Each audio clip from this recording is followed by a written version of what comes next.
Mostly a review. So I'm going to go down and finish up the kind of problems that we need to do. We're going to look at adding and subtracting complex numbers.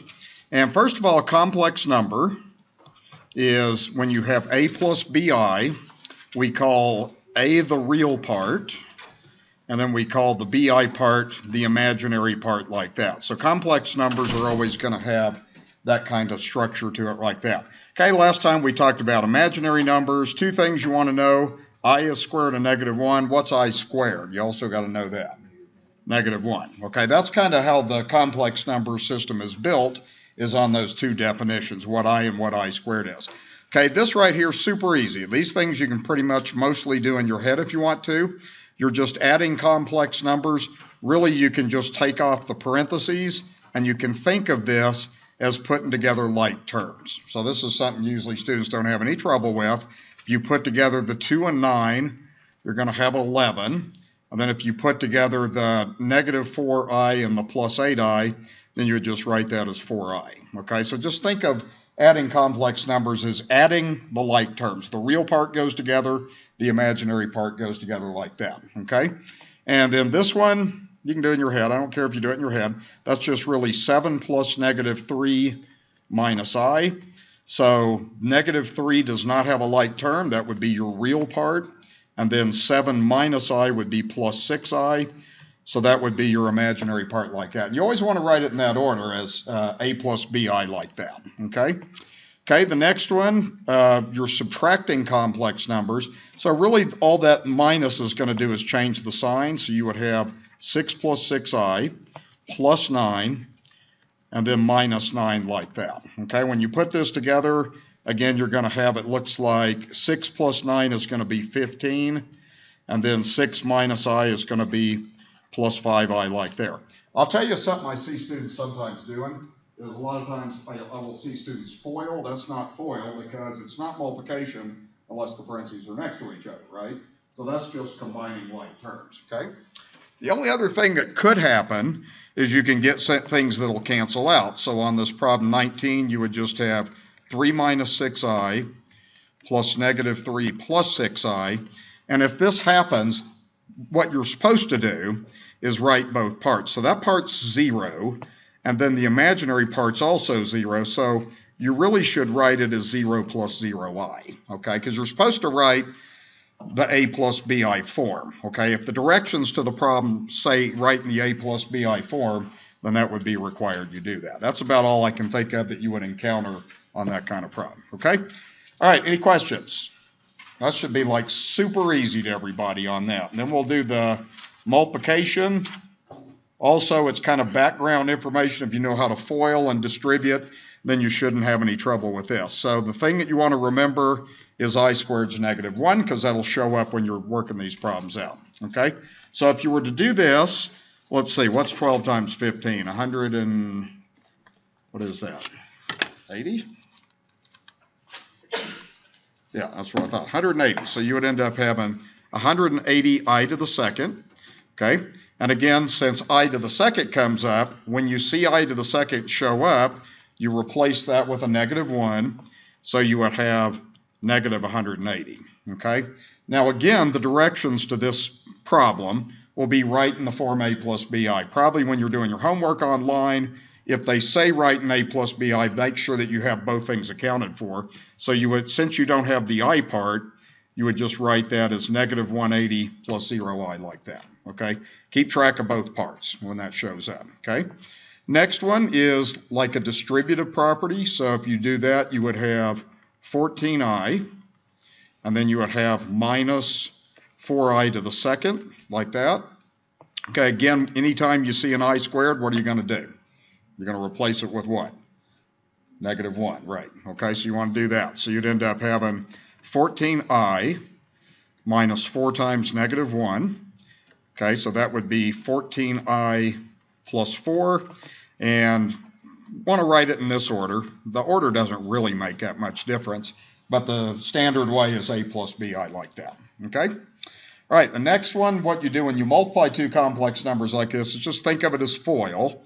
So we just need to do the FOIL. So if we do 24 times 4, That's 96. Okay, the outside term would be plus 24i. Okay, the inside term is going to be minus 24i. And then the last term is going to be minus 6i squared like that. Okay, and then again, these will cancel out.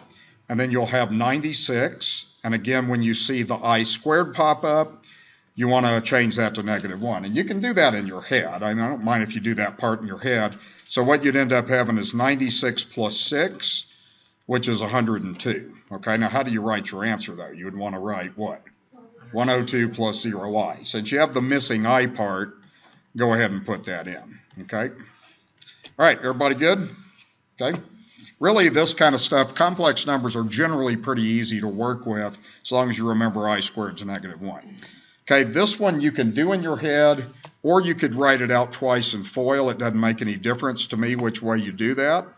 I'm going to go through and just do the shortcut on this because we've gone over that. So the first term, if you take 5 squared, that's going to give you 25.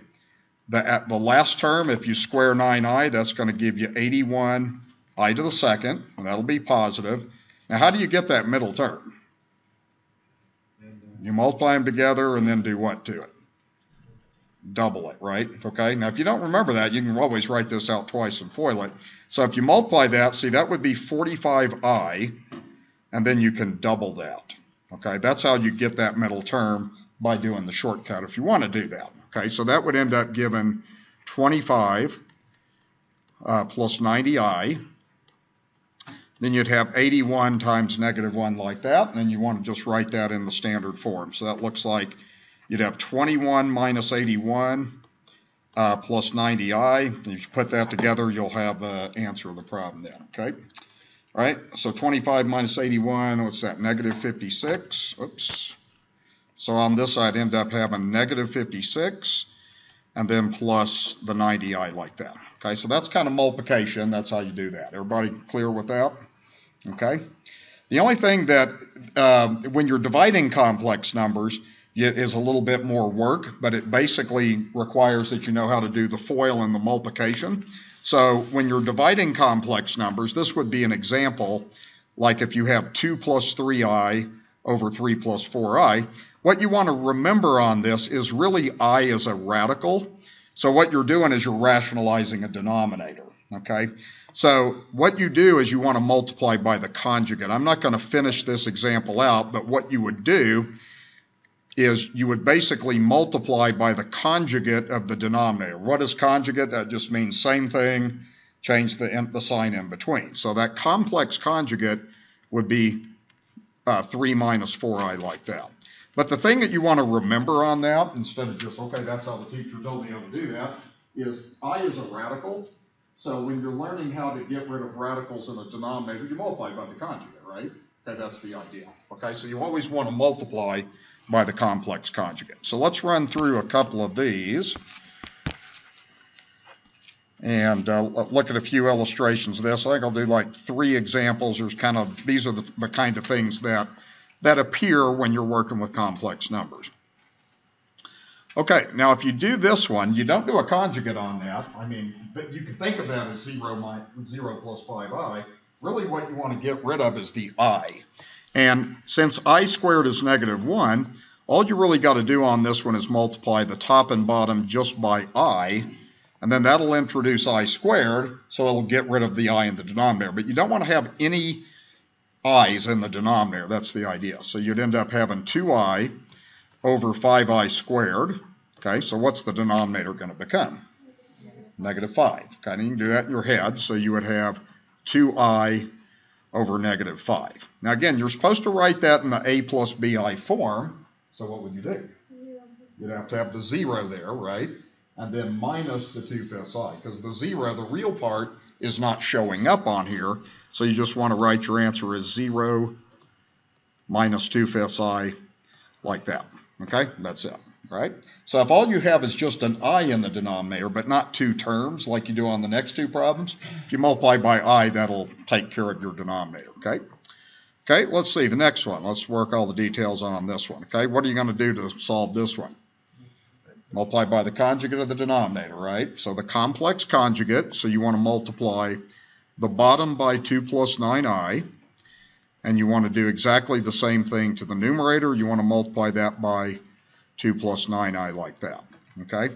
And what you'll end up doing on this is you just do the distributive property on the numerator. So if you do that, you're going to have 18 plus, it looks like 81i.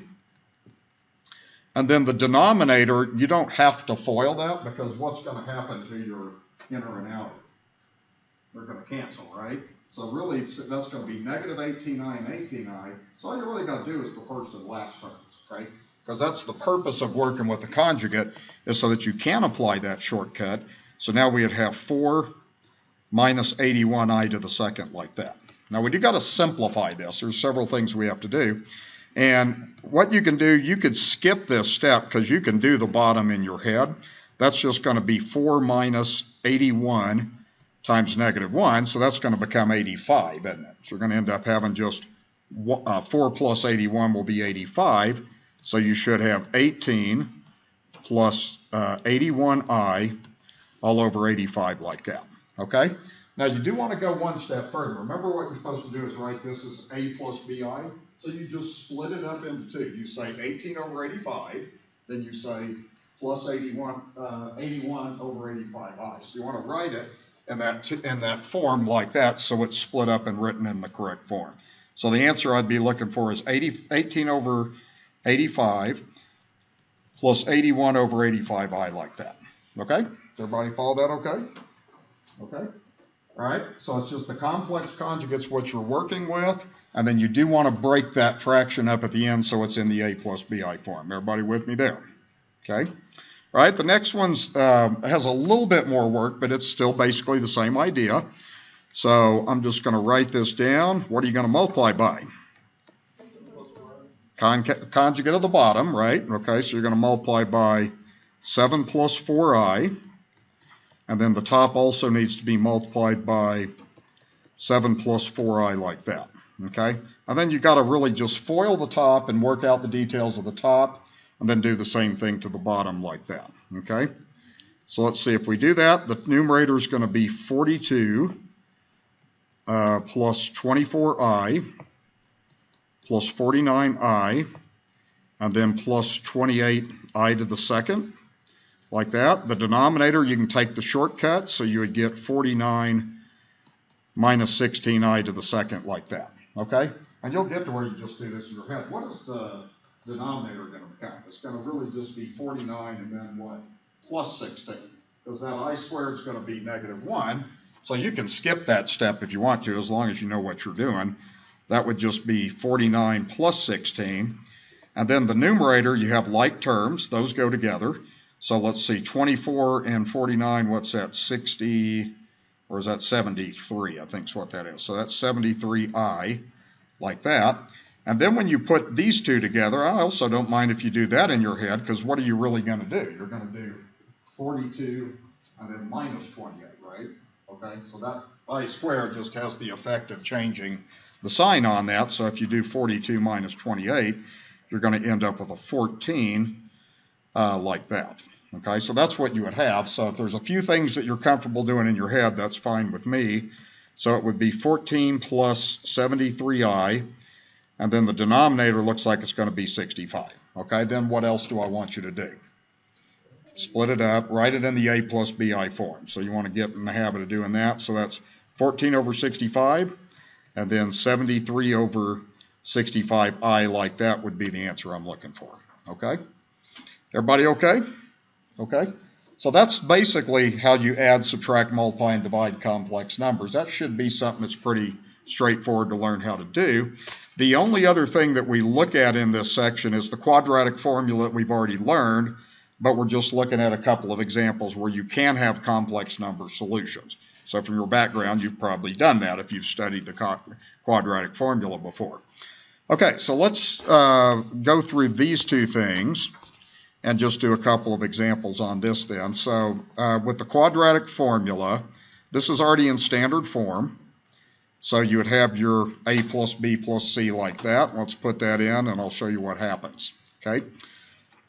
Okay, so let's see. I'll just go ahead and write down the formula. You don't need to write it down. So it's b squared minus 4ac all over 2a like that. So let's plug it in. Let's see what we get. So let's see. B is going to be 1, so we'll have negative 1. And then under the radical, we're going to have b squared.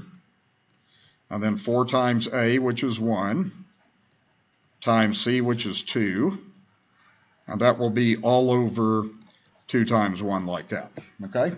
Now what's going to happen on this, see, is if you look at what's under the radical, you're going to end up having a negative number, aren't you? Okay? And anytime that you have a negative number on the radical, that's what gives you complex number solutions, and you'll always get 2 complex number solutions in this case. So we would have negative 1 plus or minus, and that's really 1 minus 8 all over 2.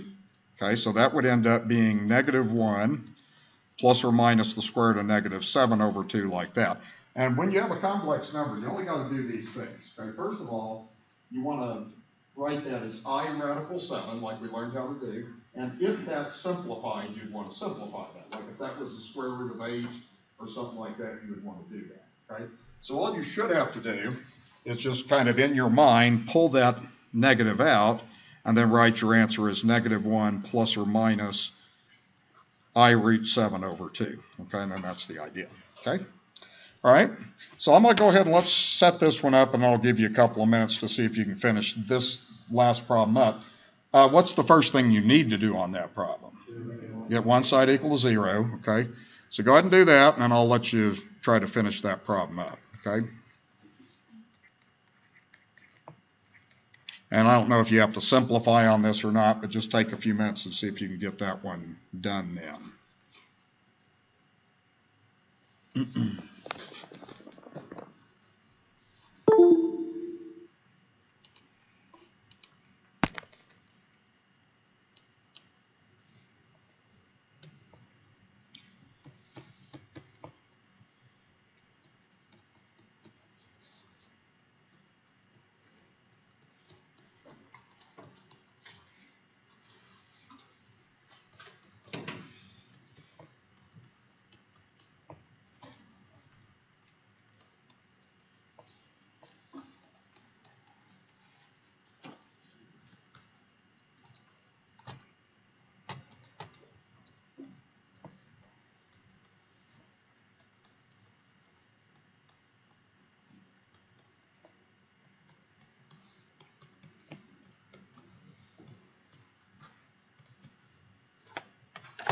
So I don't think you have to simplify the radical on that. Did you get a negative 59 under that? Okay, so if you get something like that, then you don't have to simplify that any further. That's the only thing that will happen on that. So I'll put this up here, and that should be pretty straightforward to do. Okay, yeah, so I think if you did all your arithmetic right on that, you would just you'd end up with 81 minus 140, that's negative 59. So then for your final answer, just pull that out and write the imaginary unit like that. Okay? Any questions about that? Okay? Yes? No? Okay? This section shouldn't be that bad. It's usually students don't have too much trouble with the basics of complex numbers. Okay? So let me close this off, and then we'll